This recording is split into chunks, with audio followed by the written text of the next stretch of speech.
Let's shift the topic to online learning. This is a subject that drew a lot of inquiries from our alumni, and you talked about it in the Financial Times article. Many of you don't know that Stanford has been a long-time pioneer in on-time learning. I myself took a closed-circuit TV class from Stanford in the fall of 1973, over 40 years ago.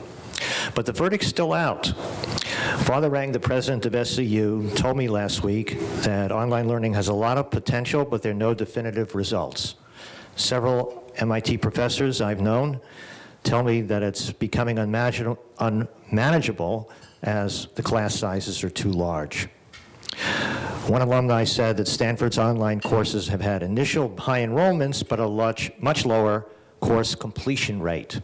Others argue that online learning is missing the critical interaction between student and faculty and networking amongst students. What's been Stanford's experience with online learning? What's the status now, and where is it going?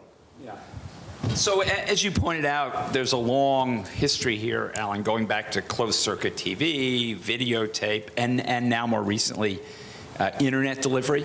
But those are regular courses, synchronously held. Students are out in companies primarily, taking the courses at the same time that students on campus are taking them. They're not massive, they're not open enrollment. These are selected students who are shown that they have the qualifications to get in the course. I think when we did the MOOC experiment, which Sebastian Thrun did now slightly over 2 years ago, the goal was to see whether or not you could change the model somewhat and make courses even more broadly available and scale them up dramatically in size. And the answer there, I think, is, as you said, mixed, very mixed. Low completion rates, not a lot of interaction. Students who are at risk, who are challenged, who often have higher dropout rates, have even higher dropout rates because they don't have anybody to interact with and motivate them in many cases. So we started out, I mean, this was an experiment, throw something out there, right? I think as a replacement for conventional college courses, there are two problems. One is massive. You really can't teach a course to 1,000 students and have any kind of deep credentialing, any kind of interaction going on with instructors. So you either get the material or you're up the creek, because there is no TA to call, right? And think about the exam. Think about creating an exam for 1,000 students. One thing we discovered in these early experiments is when you have 1,000 or 2,000 or 3,000 students, they are all over the map in terms of ability. Half of them think the course is, well, 40% think the course is going way too fast. 50% think it's going too slow, and 10% think it's just right. So that's a real problem when you have thousands of students. Now think about giving out an exam to that class, right? They're all over the map in terms of ability because it's big number and they're not screened in any way. So this is why I think there's been a lot of early dissatisfaction with the model. On the other hand, take this as a way to teach moderate-sized courses. Take it as a replacement for large lectures. Large lectures don't work anymore. Like 100 students or more? Well, 100 more, but in a large lecture, I think if you come to Econ 1 at Stanford or Econ 1 at Stony Brook, I'll bet you there are a few hundred, 500 in a lecture, right? Psych 1, same thing, right?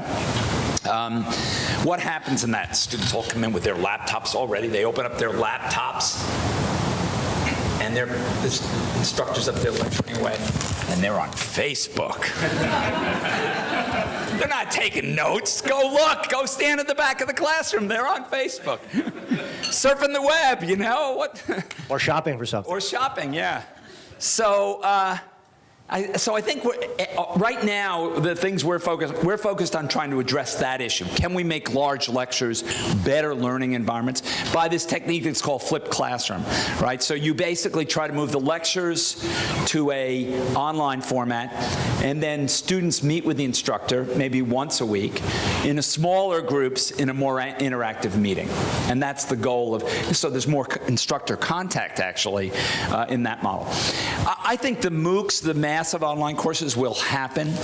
They'll happen because it's a way for higher education to do something that's good for the world. They may be more important. I think there are two communities they're important to. One are motivated learners. For example, in the U.S., most of the people who've registered for a MOOC at Stanford are professionals who are at work, simply can't go to a university. They're interested in improving their skills. It's a self-motivation thing. And they're really not that interested in the credentialing aspect of it, right? They're not looking for somebody to verify. They're looking to sharpen their own skills. And the other big group are people in less privileged countries that simply don't have access to education. Amazing piece of data I saw. Less than 5% of the students in Africa who complete high school will get to take even one college course. Wow. Even one, less than 5% in sub-Saharan Africa. So if you can do something to provide some kind of education to those people, that's a great contribution to the world. So I think that will certainly happen. And then we'll see, I think professional education is going online. The notion that a working professional is going to come, take time off from their job, and show up and take college Well, that's courses. undoubtedly happened. That's already happened, but it's even happening more and more now as we see it. That was responsible for ending my career. I used to fly all over the world as Cadet Conseil giving lectures. So that now instead of flying, Now it's done all- you'll fly virtually.